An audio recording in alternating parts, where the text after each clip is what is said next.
Poder sentar?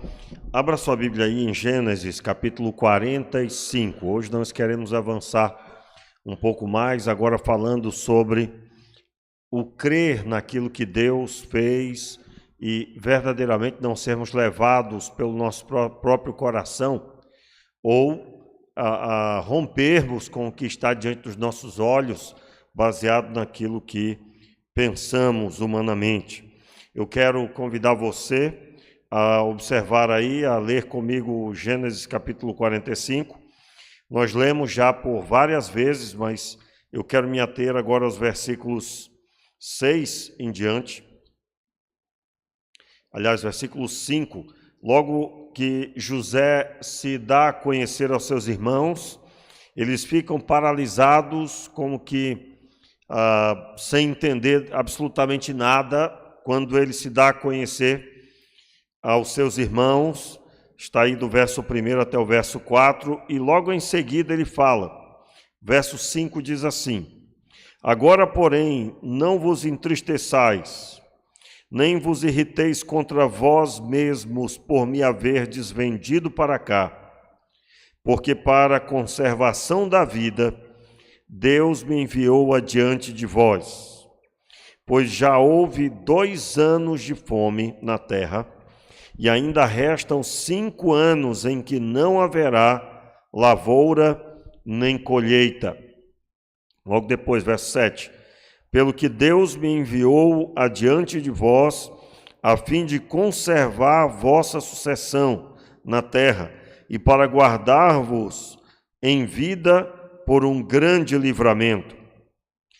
Assim, não fostes vós que me enviastes para cá, senão Deus, que me tem posto por pai de Faraó, por senhor de toda a sua casa, e como governador em toda a terra do Egito. Apressai-vos, subi a meu pai, dizei-lhe, assim diz teu filho José, Deus me pôs por senhor em toda a terra do Egito. Desce a mim, não te demores. Habitarás na terra de Gósen e estarás perto de mim. Tu, teus filhos, os filhos dos teus filhos, os teus rebanhos, o teu gado e tudo o que tens. Ali te sustentarei, porque ainda haverá 5 anos de fome, para que não seja reduzido à pobreza, tu e tua casa e tudo o que tens. Os vossos olhos e os olhos de meu irmão Benjamim, veem que é minha a boca que vos fala. Fazei, pois, saber a meu pai toda a minha glória no Egito e tudo o que tens visto. Apressai-vos a fazer descer meu pai para cá. Verso 14. Então se lançou ao pescoço de Benjamim, seu irmão, e chorou. E Benjamim chorou também ao pescoço dele. E José beijou a todos, vamos repetir aí, irmãos, verso 15. E José beijou a todos os seus irmãos e chorou sobre eles. Depois seus irmãos falaram com ele. Quando se ouviu no palácio de Faraó que os irmãos de José haviam chegado, isso pareceu bem aos olhos de Faraó e dos seus oficiais. E aí segue o texto, falando sobre os benefícios que a família teria. Mas eu quero dar ênfase aqui, após a leitura, aliás, eu quero orar, Vamos orar. Meu Pai, abençoe aqui a nós todos. Pedimos que o Senhor abra a nossa visão para ver, Senhor, a Tua palavra. Nos ensine, Senhor, a respeito do crer na Tua obra, na Tua palavra, na transformação do Senhor, na obra maior que o Senhor tem para nós e em nós. Em nome de Jesus. Amém.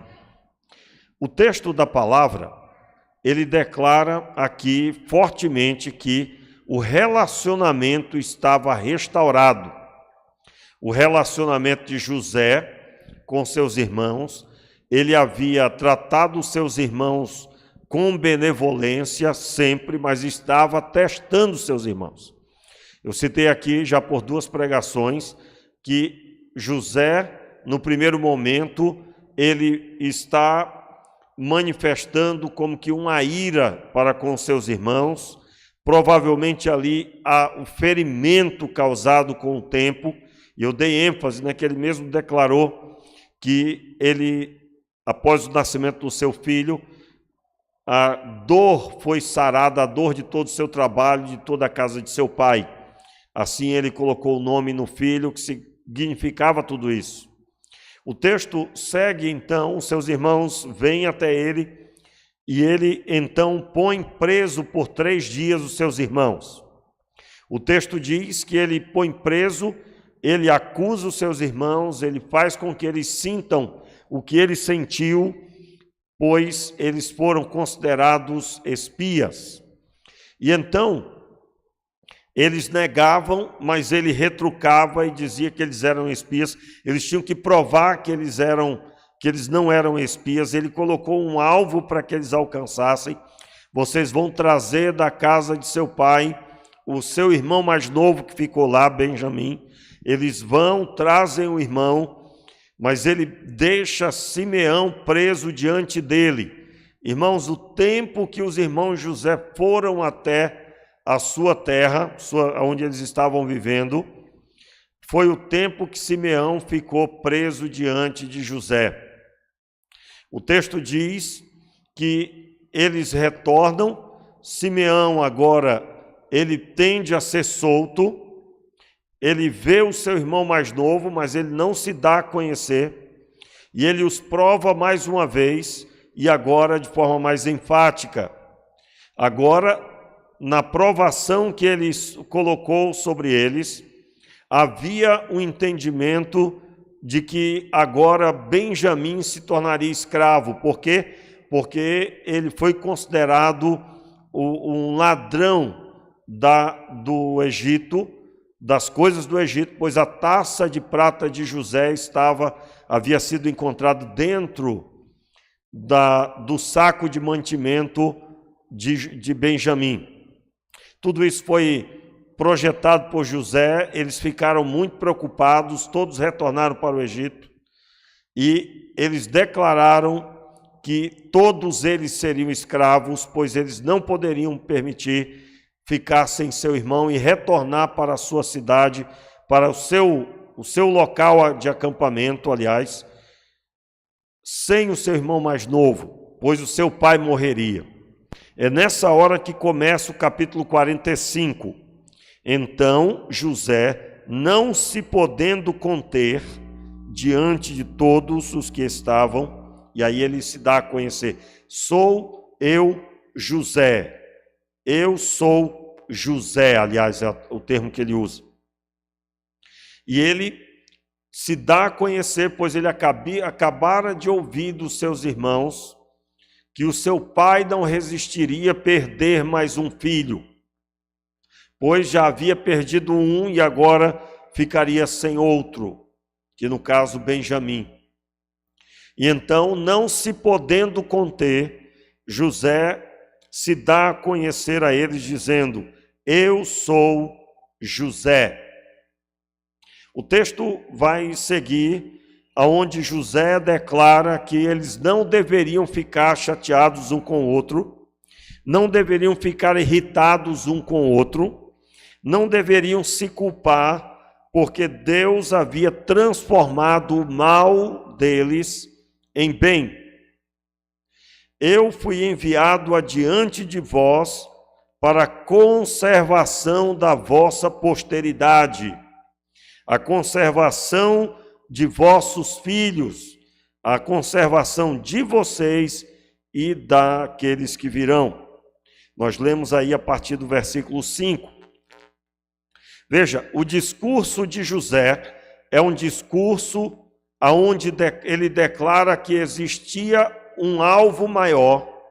O alvo dos seus irmãos era se ver livre de José. O alvo de Deus era levar José para o Egito. O alvo dos seus irmãos era um alvo que deveria deveria ser cumprido para que eles se vissem livres da presença do seu irmão.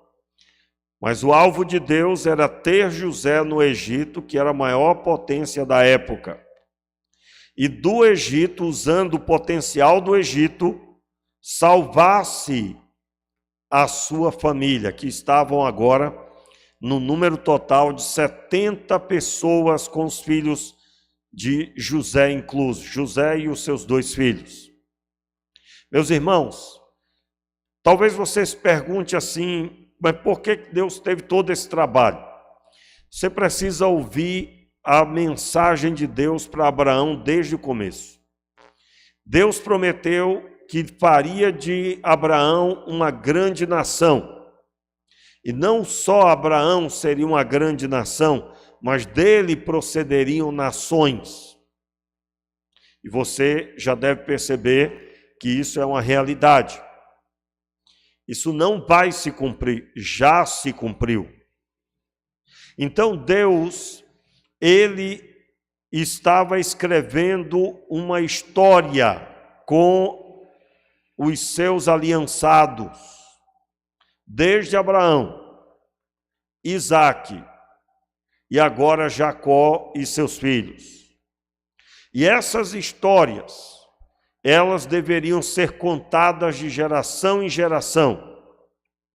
E assim foi. O texto declara que Deus tinha um propósito maior e como levar o seu escolhido para governar a nação mais poderosa da época. Como fazer isso? Deus usou o mal do coração dos irmãos de José, que decidiram vendê-lo para os mercantes que iam passando. E esses mercantes, eles levaram José até o Egito. Ele já estava no local que Deus queria. Eu quero aqui, irmãos, dizer algo muito sério, isso daqui deve abrir a sua visão. Deus nos promete coisas, Deus nos promete fazer coisas extraordinárias. Deus, ele a todos os homens e mulheres que ele separou, ele prometeu algo. Há uma experiência pessoal, uma missão pessoal que todo mundo tem que saber. Se você conversar com uma pessoa que tem buscado a Deus, certamente ela vai dizer: eu sei que Deus tem colocado uma missão para mim. Algumas pessoas vão dizer: cuidar do meu neto. E que missão? Outros vão dizer: criar os meus filhos com a palavra de Deus. Deus tem me cobrado isso muito fortemente. E assim sucessivamente. Deus tem falado comigo sobre aqueles que trabalham comigo. E assim você vai ouvir de cada um uma palavra que Deus tem estabelecido como missão, como um alvo específico, ou uma missão que envolve a vocação, que aí são os que são chamados ao ministério da palavra, ou para serem missionários, que também caminham da mesma forma. Mas Deus, ele fará muitas vezes o cumprimento de seus planos de forma inesperada, de forma que ninguém espera. E assim foi nesse acontecimento. Você pode perguntar assim: pastor, mas por que tem que ser tão difícil? Meu irmão, pare para pensar, uma família de pastores de ovelhas, o filho de um deles, não é nem o pastor das ovelhas, o patriarca, é o filho, o segundo filho mais novo, é que vai governar uma outra nação de outra cultura. Você tem uma ideia como é que é isso? Não tem lógica humana. Então, Deus encontrou uma forma. Primeiro ele tinha que sair daquele contexto. Depois ele teria que estar perto de alguém que o colocaria num lugar específico. Quem é? José poderia ter sido vendido para qualquer pessoa que tivesse condições de comprá-lo no Egito. Mas ele foi comprado por Potifar, que era o responsável pela guarda real, pela segurança de Faraó. E por isso que ele foi preso em um lugar específico, que é a prisão de Faraó. Não era uma prisão comum, não era uma prisão que todos os presos iam. Era o local que Faraó colocava os seus aprisionados, e ali foi. Quem é a pessoa que foi presa, que foi colocada presa ali? O copeiro mor e o padeiro mor. Havia vários padeiros, mas o padeiro principal, o chefe da padaria, foi preso.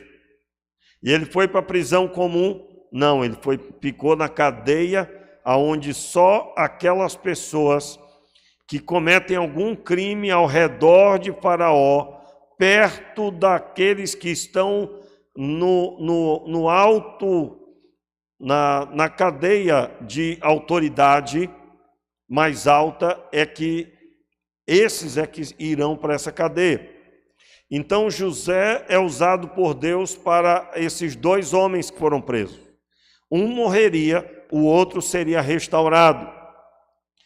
E então, José é esquecido por esse homem, ainda que José disse a ele: lembra-te de mim quando fores restaurado na presença de Faraó. Ele, porém, se esqueceu de José. Mas quando José passa, pelo menos dá a entender o texto, pelo menos 2 anos se passaram, pelo menos 2 ou 3 anos se passaram, e o texto diz que ele é lembrado agora. Por quê? Porque algo semelhante ao que aconteceu, que foi um homem teve um sonho e ninguém interpretava. Da mesma forma, o copeiro mó e o padeiro mó tiveram um sonho e ninguém interpretava. Então, José disse que Deus daria a interpretação do sonho. Dessa forma, ele foi lembrado perante Faraó. Meus irmãos, aqui nós poderíamos falar bastante, né? Não é o nosso assunto, talvez estivéssemos falando de uma empresa, seria bem mais interessante para pessoas que querem crescer na empresa e na vida profissional. Mas eu creio que há um ganho aqui nessa noite, mesmo não sendo um meio corporativo, mas há um ganho de entendimento muito grande, que é, se a pessoa deseja alcançar um patamar alto de negócio, de empresa, de liderança ou de governo, ela precisará sair do meio que ela está. Se a pessoa está lá no meio do mato, plantando, feliz da vida, mas ela tem anseio pelo meio político, ela não poderá permanecer lá. Se ela quiser entrar no meio do comércio e abrir um negócio, ela não poderá permanecer no campo. Quero deixar claro, irmãos, que o campo é algo extraordinário e maravilhoso, e por causa que tem pessoas lá no campo, nós temos alimentos para comprar no supermercado. Porém, se há um alvo específico da pessoa, ela terá que escolher muito bem o caminho que ela deve trilhar. E Deus, sabendo disso, o tira do meio dos pastores de ovelha, que inclusive José não seria nem recebido para comer no meio dos egípcios, porque eles repudiavam os pastores de animais de uma forma geral, e especificamente de ovelhas. Isso tem a ver com a adoração de alguns deuses que eles tinham.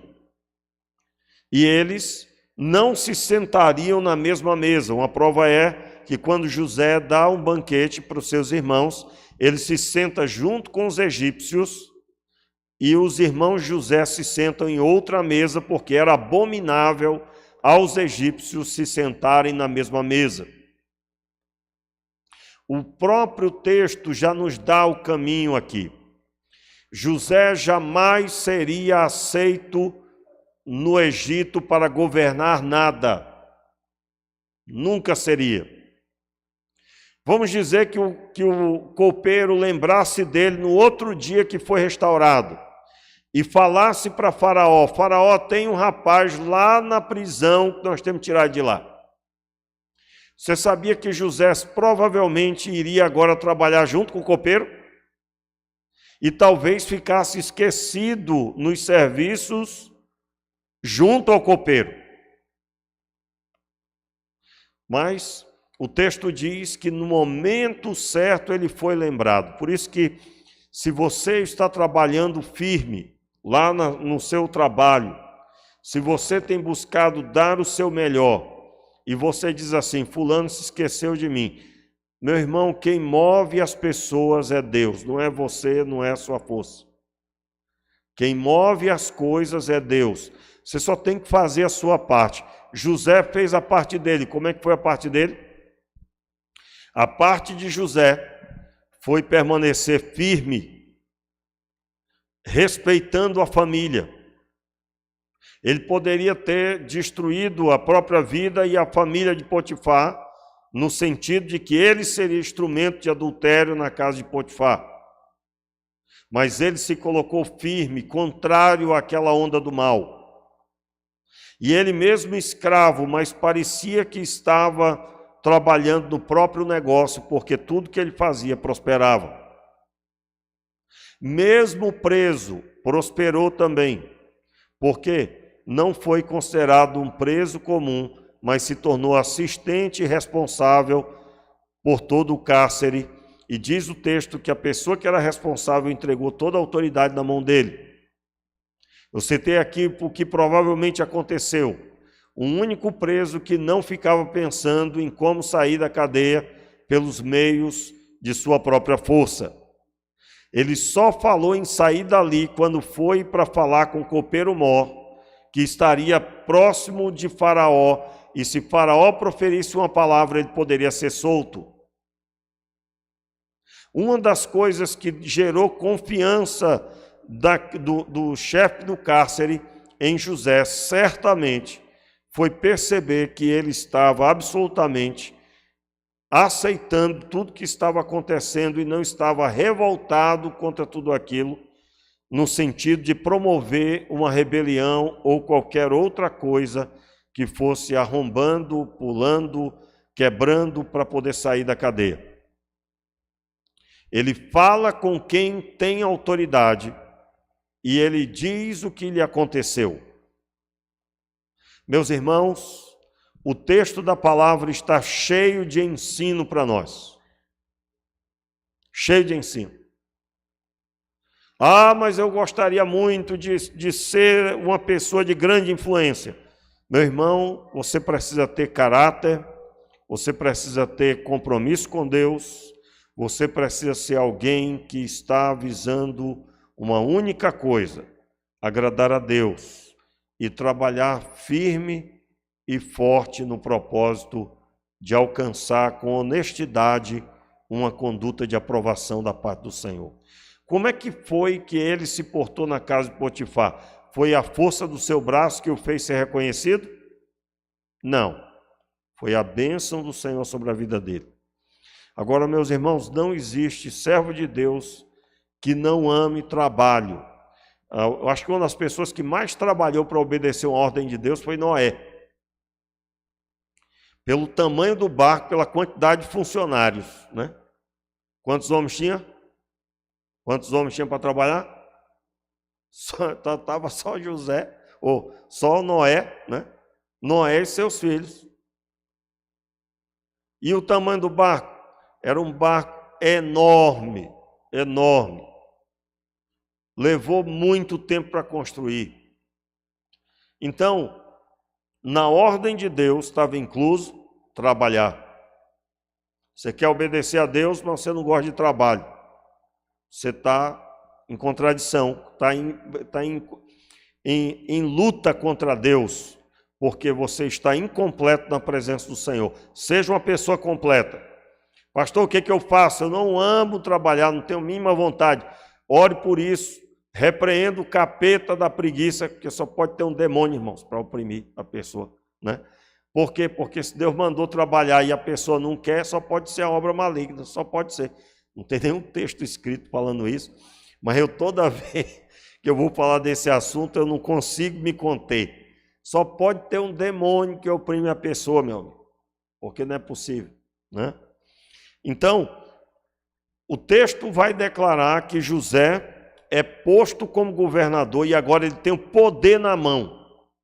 E tendo o poder na mão, ele poderia ter mandado chicotear os irmãos, poderia ter feito 1000 situações com os irmãos, mas ele os prova o coração para saber se eles aprenderam com tudo que viveram. Nós falamos aqui por 2 pregações, eu abordei isso, sobre se nós aprendemos com os nossos erros, se nós temos a capacidade de aprender com os erros, ou se nós teimamos em retornar para tentar algo que já erramos outras vezes. Então, eles são provados e na fala deles, eles não queriam causar mais nenhum mal ao seu pai. Não retornaremos para o nosso pai, pois ele não aguentará a morte de mais um. Por que morte? Porque o filho não retornar para Jacó seria a derrota e a destruição. O próprio Jacó diz isso. Eu não suportarei, descerei a cova com tristeza de alma pela perda de mais um dos meus filhos. Muito bem, nós poderíamos analisar tudo isso de Jacó, mas não é o nosso assunto hoje. Eu quero dar ênfase aqui, meus irmãos, que José disse sempre em sua fala: foi por Deus que eu estou aqui, é por causa da conservação da vida de vocês que tudo isso aconteceu. Ou seja, José estava convencido que ele foi levado de forma extraordinária a se tornar governador do Egito. Extraordinário. Eu quero deixar claro que Deus sabia o que estava fazendo. Deus tinha um intento desde a fundação do mundo, de tudo que está escrito aqui, meus irmãos. Deus não é pego de surpresa. Deus não fica assim, vamos ver o que ele vai fazer, aí conforme ele passa, eu faço. Não, não. Deus sabe tudo o que vamos fazer, tudo o que vamos falar, tudo o que vamos escolher. Deus sabe todas as coisas. Não há surpresa para Deus. Não há. Absolutamente não há surpresa. Ninguém pega Deus de surpresa com pensamento novo. É muito importante você compreender isso, porque Deus, ele não pode ser compreendido com a mente humana. Como assim? Você viveu 30 anos, leu alguns livrinhos, e aí eu estou falando isso só para ficar humilde. Você ouviu algumas palestras, você fez universidade, você, sei lá, fez um doutorado ou mestrado que seja, pós-doutorado que seja, ou pós, até ninguém aguentar mais estudar. Mesmo assim, você não sabe todas as coisas. Só para os irmãos terem uma ideia, quando uma pessoa faz um mestrado, ela se torna agora alguém que estudou a certo nível uma pequena delimitação de uma área do conhecimento. E o doutorado do mesmo jeito. Por exemplo, o médico. Você sabia que o médico ele não pode ter mais de 2 especializações? Se ele optar por uma terceira, ele terá que abrir mão de uma das 3, agora 3, né? Ele só poderá exercer no máximo 2. Ele terá que abrir mão de uma das 2 iniciais. Isso por quê? Porque já foi comprovado que há um limite para a capacidade humana dentro de uma seriedade para com o trabalho, que é lidar com vidas e o risco que o médico pode proporcionar se ele não tiver total segurança do que está fazendo. Então, nós somos limitados. E nós, seres limitados, muitas vezes queremos ditar para Deus as coisas como elas devem ser, ou como ele deveria ter feito, porque todas as vezes que olhamos para o texto bíblico e discordamos, Nós estamos dizendo, Deus não soube fazer isso aqui. Meu irmão, você nasceu quando?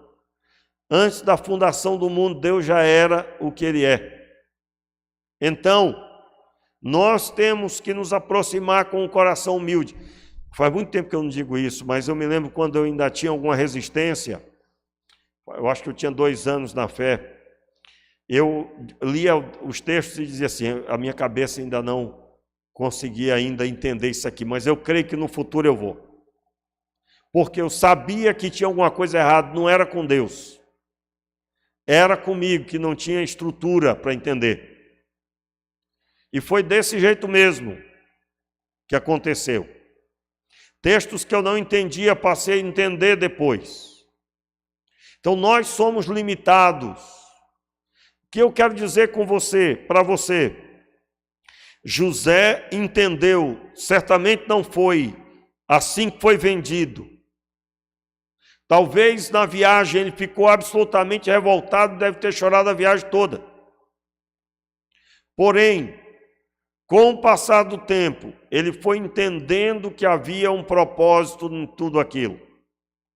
E quando ele chega no final desse momento com seus irmãos, ele expressa que há um motivo maior para ele ter vivido ali, para tudo aquilo ter acontecido. E as palavras dele são muito fortes, eu gostaria que você revisse aí comigo. Verso 8. Assim não fostes vós que me enviastes para cá. Veja, não fostes vós que me enviastes para cá, senão Deus que me tem posto por pai de Faraó, por senhor de toda a sua casa, e como governador em toda a terra do Egito. Apressai-vos, subi a meu pai, e dizei-lhe, assim diz o teu filho José, Deus me pôs por senhor em toda a terra do Egito, desce a mim, não te demores. Aí ele cita aqui onde é que eles vão habitar, as terras de Gósen. Se você for estudar, eram terras que podia se plantar e que tinha bastante alimento, bastante pasto, e que não eram utilizados pelos egípcios, porque eles não eram pastores de animal algum, eles não tinham animais num formato de criação, não utilizavam dessa prática.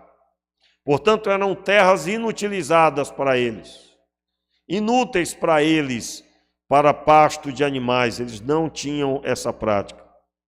Muito bem, o texto então diz que ele por várias vezes declara que foi por um objetivo superior.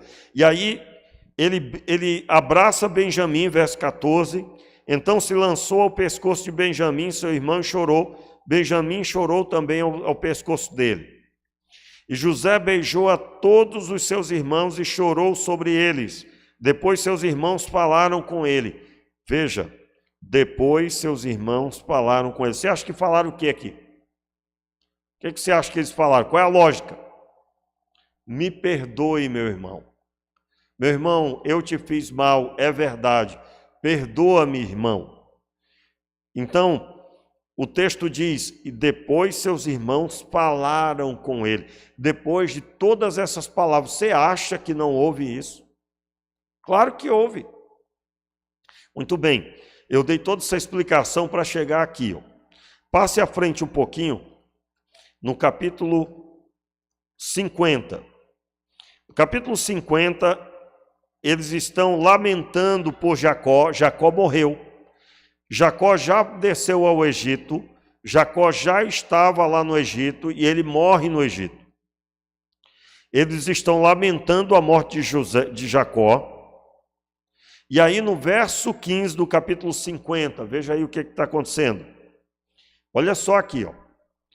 Vendo os irmãos de José que seu pai já estava morto, disseram, porventura não odiará José e nos retribuirá?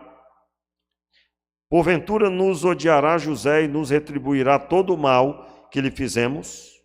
Portanto, mandaram dizer a José, teu pai ordenou antes de sua morte, assim direis a José: perdoa, rogo-te, a transgressão de teus irmãos e o seu pecado, porque te fizeram mal.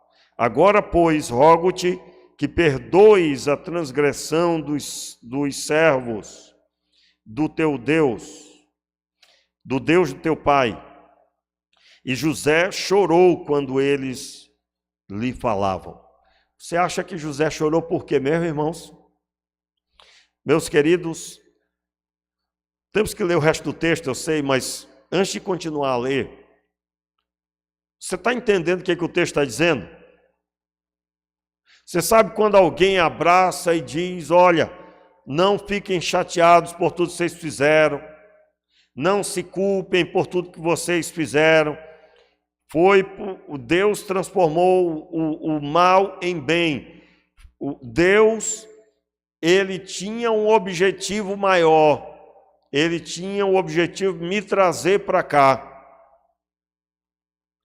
E isso tudo aconteceu para a conservação da vida da nossa posteridade, da vossa posteridade, conforme ele disse.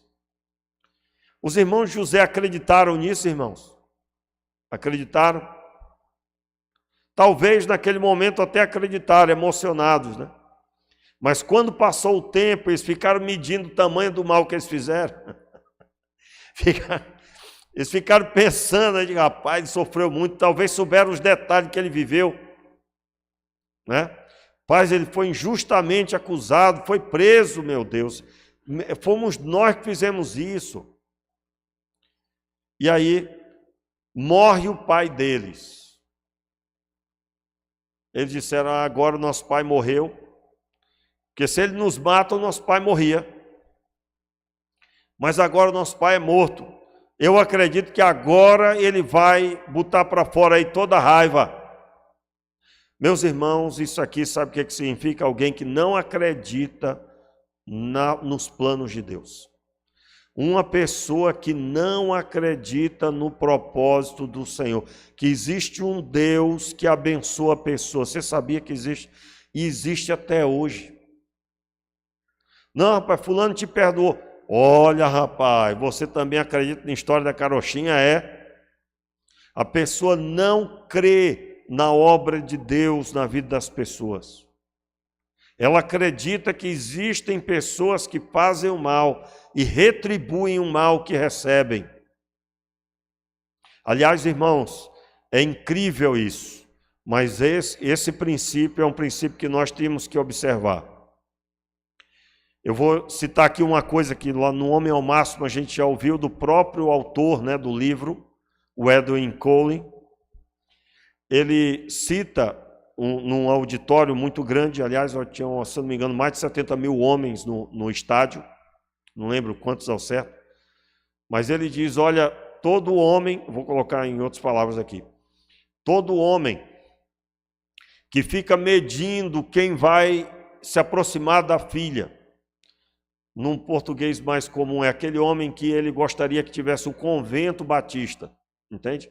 Para colocar a filha, ela nunca se casaria. A psicologia disso vai dizer que esse homem normalmente é porque ele acha que lá fora a filha vai encontrar homens como ele era quando estava solteiro. Então, ele lembra de como ele era e ele não confia que a filha estará segura, porque ele sabe que existem pessoas iguais a ele lá fora. E aí ele fica tentando controlar a vida da filha ao ponto de que ninguém serve para ela. E como que isso pode nos ajudar? Essa mesma medida está aqui. A maldade do coração, o fato de pensarmos naquilo que nós não conseguimos. Provavelmente você que tem dificuldade de perdoar, você tem também facilidade de acreditar que outra pessoa não perdoa. Eu ainda não encontrei, irmãos, uma pessoa que acredita na transformação de Deus, duvidando que alguém não perdoa. Ainda não encontrei. Pessoas que não foram transformadas também não acreditam em transformação genuína. E aí eu digo para você que é muito importante você ter experiência com Deus, porque você pode estar aí influenciando malignamente alguém que você deveria influenciar para a glória de Deus. Como assim? Você era para estar dando uma palavra para os seus filhos, que Deus é poderoso para perdoar e para transformar o homem. E talvez você está dizendo aos seus filhos, cuidado com as pessoas, elas são más. E elas muito raramente são transformadas. A pessoa está plantando a semente da desconfiança no coração dos filhos.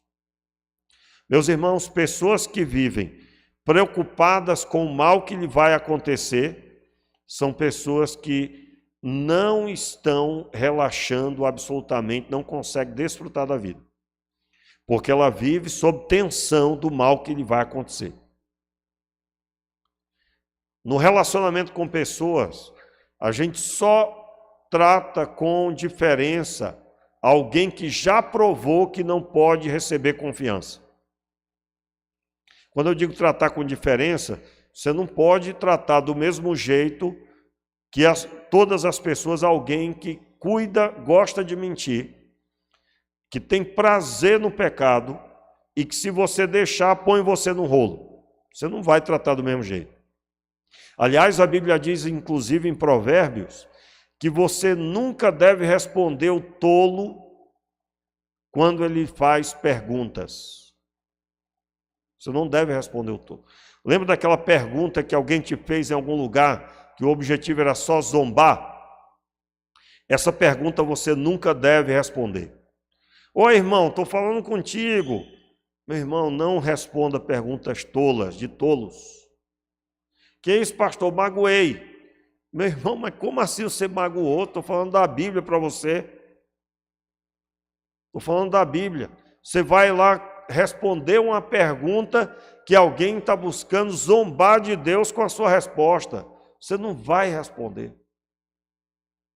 Faça silêncio. Aliás, até o tolo, quando fica em silêncio, alguém considera sábio, né? Em outras palavras, não é assim que está escrito, é mais ou menos o entendimento assim. Então, o silêncio deve ser utilizado. Mas o que eu quero dizer aqui? Os irmãos de José não acreditaram ou não permaneceram acreditando que José tinha um coração benevolente e que estava realmente abençoando a vida dos seus. Não acreditaram. Aí, seguindo aí o texto para encerrar, vamos ficar de pé aí, meus irmãos, estou vendo a gente dormir aqui. Vamos lá. Versículo 18. Versículo 18. Depois vieram também seus irmãos, prostraram-se diante dele e disseram, somos teus servos. Respondeu-lhe José, não temais, acaso estou eu em lugar de Deus? Vós, na verdade, intentaste o mal contra mim, porém, Deus o tornou em bem. Repita aí, meu irmão, ouvindo a sua voz. Vós, na verdade, intentaste o mal contra mim. Deus tornou em bem para fazer como estão vendo agora, que se conserve a vida de muita gente. Versículo 21 agora, né? 21. Agora, pois, portanto, não tenham medo. Vamos ler juntos aqui o que está na tela. Portanto, não tenham medo. Eu sustentarei vocês e seus filhos. E assim José os consolou e lhes falou ao coração. Poder sentar. O choro de José era por que motivo, irmãos?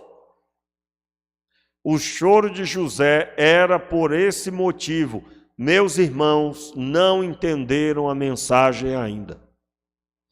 Irmãos, quantos aqui já tiveram essa percepção que você ficou assim, talvez até chateado, ou ficou muito triste de saber que alguém, depois de tudo que passou, não entendeu nada ainda? Quem aqui já passou por isso? Pouca gente, graças a Deus, né? Mas, eu acho que eu não soube fazer a pergunta.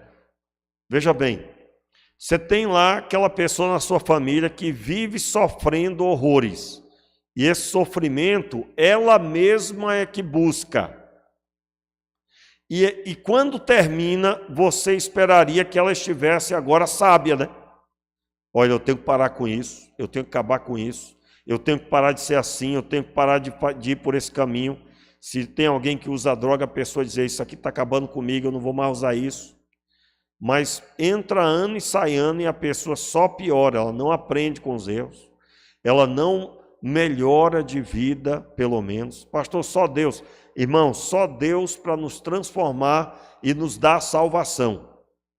Mas para a pessoa mudar não é preciso muito. Como assim mudar? É a lógica. A pessoa está vendo a bebida destruir ela. Ela precisa tomar uma decisão. Às vezes nós colocamos tudo na responsabilidade de Deus. Mas até quem está servindo a Deus terá que decidir não fazer mais. É isso que eu quero dizer. Aliás, cuidado com as transformações, né? Alguém assim pode crer que uma pessoa só é transformada se estiver com Deus. Lá no budismo tem gente sendo transformada também, tá? Tem gente que deixa as drogas no budismo. Pastor, mas como que eu sei a diferença? A diferença é que Deus, somente em Deus nós poderemos pisar o céu. Essa é a diferença. A aparência aqui de transformação, decisões abençoadas tem dentro e fora da igreja. Você vai encontrar pessoas que nunca pisaram numa igreja, mas que tomam decisões ótimas na área financeira, de negócio, na área familiar, prezam pela família, prezam pelos filhos, valorizam a família em primeiro lugar. Decisão certa para viver não é só proposta da Bíblia. A base é a Escritura, mas para alcançar o céu, somente em Deus eu posso entrar no ambiente dele. Mas para melhorar de vida, em todas as áreas, e aí eu falei no formato humano, não é necessário além da decisão. Todos estão entendendo o que eu estou dizendo? Vai que alguém pense que eu acabei de dizer uma heresia, né? O pastor disse, sem Deus dá para ser transformado. Sem Deus não é possível pisar o céu. Não é possível sentir a sua presença. Somente por meio do sacrifício de Cristo você pode alcançar isso. Mas eu estou aqui deixando de forma muito simples, no sentido benéfico, ou seja, qualquer pessoa pode pôr a mão. Na vida você tem que aprender com os erros. Então, os irmãos de José permaneciam no discurso da maldade. Você já ouviu aquele irmão dizendo, ninguém ama ninguém não. Aí você vai perguntar para ele, quantas pessoas você visitou essa semana ou mês passado? Aí diz, eu não visito ninguém não. A pessoa vai dizer, né? Eu digo, mas vem cá, mas você está cobrando amor e você visitou pelo menos os seus, né? Tem lá alguém da família que está doente, alguém que está precisando de alguma ajuda, nem os dele ele conseguiu, mas essa pessoa cobra. Aliás, todas as vezes que eu vi alguém cobrando alguma coisa de ser amado, não tinha nenhum ato de amor para ninguém. Não tinha. Então, normalmente, nós queremos nivelar por aquilo que somos ou fazemos, só que de forma inconsciente a pessoa está cobrando o que ela não faz. Ela está carente de algo que ela não realiza. Então os irmãos de José, que no início da história, eles deram lugar à maldade, eles estavam pensando mal de José. José chora e ele repete mais uma vez o entendimento que os irmãos deveriam ter. Qual era o entendimento que os irmãos deveriam ter?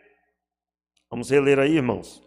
Depois vieram também seus irmãos, prostraram-se diante dele e disseram: somos teus servos. Respondeu-lhe José: não tenhais medo. Acaso estou eu em lugar de Deus? Ou seja, irmãos, a cabeça de José era abençoadíssima, né? Ele disse: olha, o que vocês estão dizendo que eu vou fazer, só Deus poderia. Se Deus quiser punir vocês por isso, Ele pode, porque Ele é Deus, mas eu não. O que José dá ênfase aqui? Aquele que foi injustiçado não pode tomar justiça pela própria força. Isso ele entendia.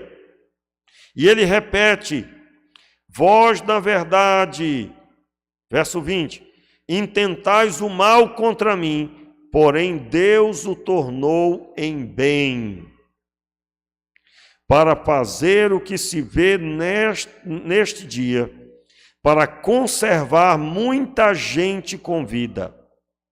Agora, pois, não temais, eu vos sustentarei, a vós e a vossos filhos. Assim os consolou e lhes falou ao coração. Irmãos, aqui, quando diz aqui, falou ao coração, você acha que ele não falou profundamente? Talvez José repetiu as palavras do pai no leito de morte. Jacó abençoou seus filhos. Provavelmente aqui José repetiu palavras que seu pai proferiu para cada um. Não foi o nosso pai que proferiu assim, desta forma. Como assim vocês pensam que eu estou fingindo? Como assim fingindo? Não tem explicação para uma conduta dessa, irmãos. Meu irmão, em nome de Jesus, nessa noite eu quero chamar a sua atenção para aquilo que você tem dado ênfase e não deveria.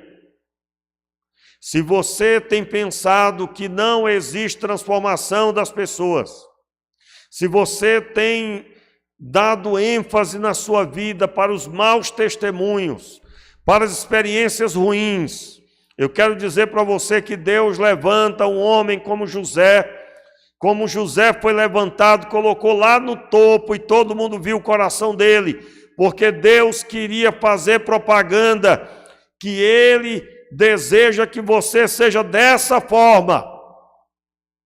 Deus deseja que você perdoe as pessoas que causaram mal e você se mantenha no perdão. Quantas vezes eu já vi, pessoas que perdoaram e depois, pastor, eu voltei a ficar magoado, pastor, com fulano. Eu digo: rapaz, mas por que isso? A pessoa pergunta. Aí eu digo: porque você vai ter que permanecer no que você decidiu. Você vai ser tentado todo dia a voltar atrás. Irmãos, nós temos que tomar a cruz todo dia, como Jesus proferiu. Aí eu quero só lembrar você aqui, irmãos, rapidamente, eu comecei o culto lendo Romanos 12, 1 e 2. E o texto diz, Romanos 12, verso 1 e 2, portanto, rogo-vos, irmãos, pela compaixão de Deus, que apresenteis os vossos corpos como sacrifício vivo, santo e agradável a Deus, que é o vosso culto racional. A vida de José era um culto a Deus. O que é um culto a Deus, irmãos? O que fazemos aqui quarta-feira e domingo à noite, domingo pela manhã? Culto é aquilo que exalta a pessoa de Deus. Quando sua vida caminha dessa forma, você está exaltando a Deus, e é 24 horas por dia. Nós prestamos culto a Deus com a vida agradável a Ele. Isso é o verdadeiro culto. E aí, fazendo isso, nos reunimos para cultuar juntos. E aí o texto diz o que? O verso 2: e não vos conformeis com este mundo. Não se amoldem ao mundo, mas transformai-vos pela renovação do vosso entendimento. Transformai-vos pela renovação do vosso entendimento, para que experimenteis qual seja a boa, agradável e perfeita vontade de Deus. Veja, o texto dá entendimento que é condicional. Primeiro, a sua vida é um culto, e agora você está transformando o mundo pela renovação do seu entendimento e não o contrário. E aí sim você vai provar a vontade de Deus. É bem os discípulos indo por todo mundo e pregando o evangelho. Imporão as mãos sobre os enfermos, falarão novas línguas. Eles, se beberem alguma coisa mortífera, não fará mal algum, que significa nada interferirá no propósito que eu estabeleci. Absolutamente nada. É o que o Senhor está dizendo na sua palavra. E para encerrar, eu quero só lembrar os irmãos que está escrito em 1 João, o texto de 1 João, logo aí, 1 João, no capítulo 5, verso 12 e 13. 1 João, capítulo 5, versículo 12 e 13. Vamos já encerrar, convidar já o Ministério do Louvor para estar aqui. Diz assim o texto: Quem tem o Filho tem a vida. Quem não tem o Filho de Deus não tem a vida. Estas coisas vos escrevi para que saibais que tendes a vida eterna. E vós que crerdes no Filho, e vós que crerdes no nome do Filho de Deus. Então, o texto, ele dá ênfase que quem tem o Filho tem a vida. Se você tem a Deus aí na sua vida, você está assumindo a pessoa dele em você. E a pessoa dele está muito expressa nos evangelhos. Pastor, eu não sei como devo fazer. Leia os evangelhos buscando a iluminação. Ainda no capítulo 4 agora de 1 João, Deus é amor, é o título a partir do verso 7. Mas observe aí, o versículo 20 e 21. Se alguém disser, eu amo a Deus e odiar seu irmão, é mentiroso, pois aquele que não ama seu irmão, a quem viu, como pode amar a Deus a quem não o viu? E dele temos este mandamento, que quem ama a Deus, ame também seu irmão. Esse texto aqui, irmãos, se aplica direitinho na vida de José. José era fiel a Deus, amém, queridos? Era uma bênção, né?